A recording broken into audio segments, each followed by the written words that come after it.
안녕하세요. 자연과 친하게 지내기의 브리베리입니다. 오늘은 여러분께 보카시 발효 퇴비에 대해서 말씀드리려고 합니다.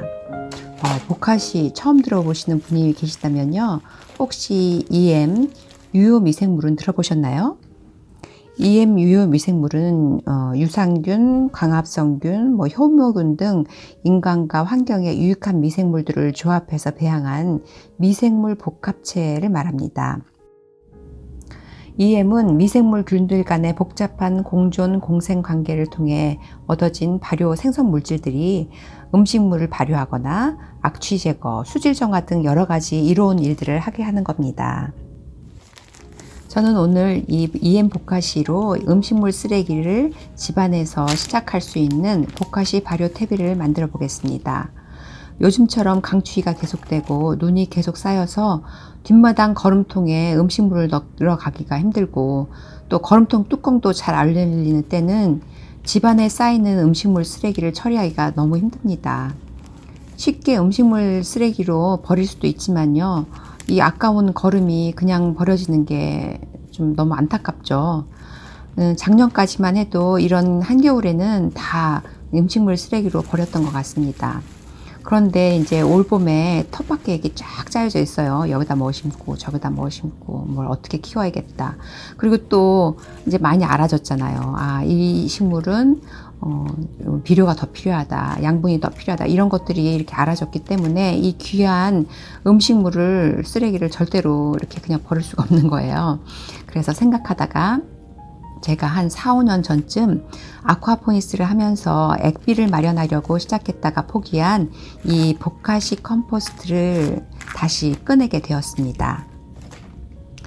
EM 보카시라고 하면 그 EM 즉 유효 미생물들을 쌀겨나 톱밥 이런 마른 유기질에 입혀서 보관해서 쓰는, 간단히 말하면 분말식 EM이라고 생각하면 될 것 같습니다. 이 보카시로 음식물 발효 퇴비를 만드는 방법은 이렇게 물이 내려갈 수 있는 구멍이 있는 받침 위에 먼저 보카시를 한 겹 깔고 음식물 쓰레기를 한 5에서 6cm 정도 넣고요.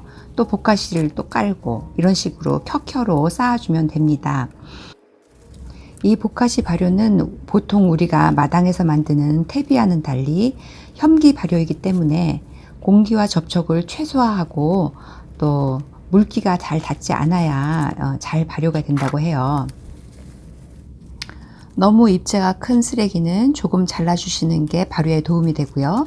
사이사이에 공기를 빼기 위해서 쓰레기를 넣을 때마다 꾹꾹 눌러주셔야 합니다.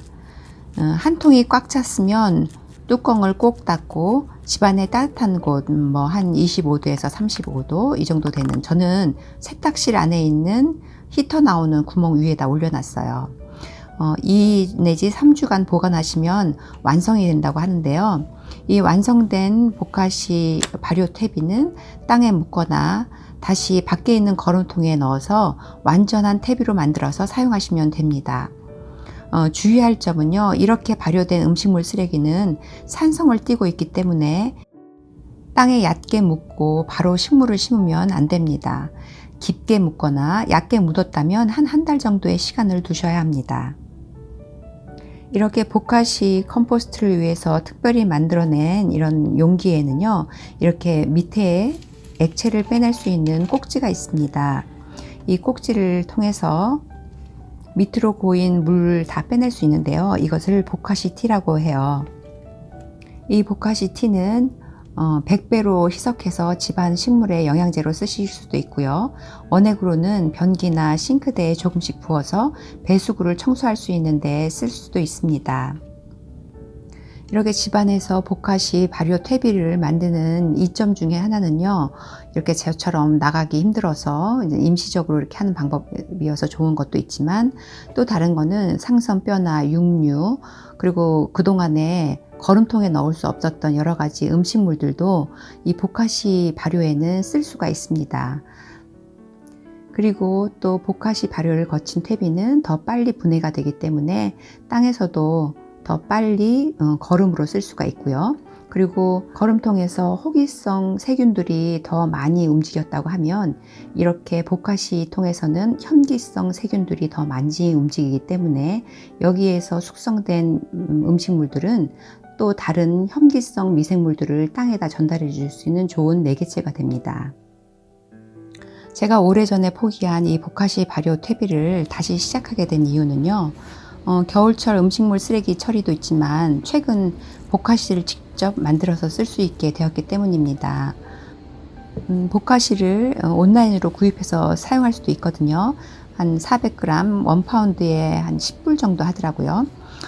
그렇긴 하지만 쓰레기를 처리하는데 이런 계속적인 비용을 넣는다는 게 좀 너무 가성비가 안 맞는다고 생각해서 그만뒀거든요. 근데 최근에 제가 보카시를 만들게 되었습니다. 다음 영상에서 제가 가지고 있는 EM을 가지고 보카시를 만드는 것을 보여드리면서 재료를 어떻게 구입하는지도 알려드리도록 하겠습니다. 오늘도 영상 끝까지 시청해 주셔서 감사하고요. 행복한 하루 되세요. 안녕히 계세요.